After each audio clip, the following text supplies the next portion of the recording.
শুধু দর্শক, আমরা দেখতে পাচ্ছি একটি পরিবার, তারা এসেছে কক্সবাজার থেকে এবং নির্যাতিত ফরিয়াদি চাষি দিদারুল আলম আজ 11 দিন জাতীয় প্রেস ক্লাবের সামনে এইভাবে মানবতার জীবনযাপন কাটাচ্ছে।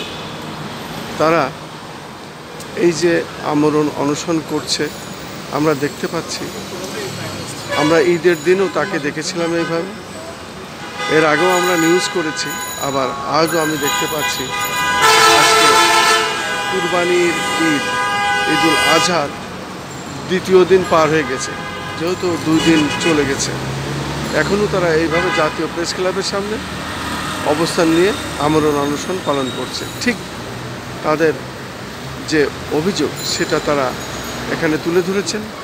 বিশেষ করে ভূমিদস্যু জাহাঙ্গীর কাসেম গং কর্তৃক তারা নির্যাতিত এবং জবরদখল, লুটপাটকৃত ভিটে বাড়ি ফিরে পাওয়ার দাবিতে তারা এখানে দাবি করেছেন। মাননীয় প্রধানমন্ত্রীর দৃষ্টি আকর্ষণ করেছেন, হস্তক্ষেপ প্রার্থনা করছে। তারা তাদের বিষয় ধন সম্পত্তি আবার ফিরে পেতে চায়, তারা বাড়িতে ফিরতে চায়, তারা ন্যায় বিচার চায় এবং ন্যায় বিচারের প্রত্যাশায় তারা জাতীয় প্রেস ক্লাবের সামনে এভাবেই আমরণ অনশন করছে। তাদের দাবি পূরণ না হওয়া পর্যন্ত তারা যতদিন পারে চেষ্টা চালাবে ন্যায় বিচার পাবার প্রত্যাশায়। আমি খন্দকার মাসুদুজ্জামান, তারা news, BD-TNB, SS, JR TV, তেলেনা TV, KJAR TV, সেই সাথে তারা নিউজ BD.com-এর সম্পাদক ও প্রকাশক।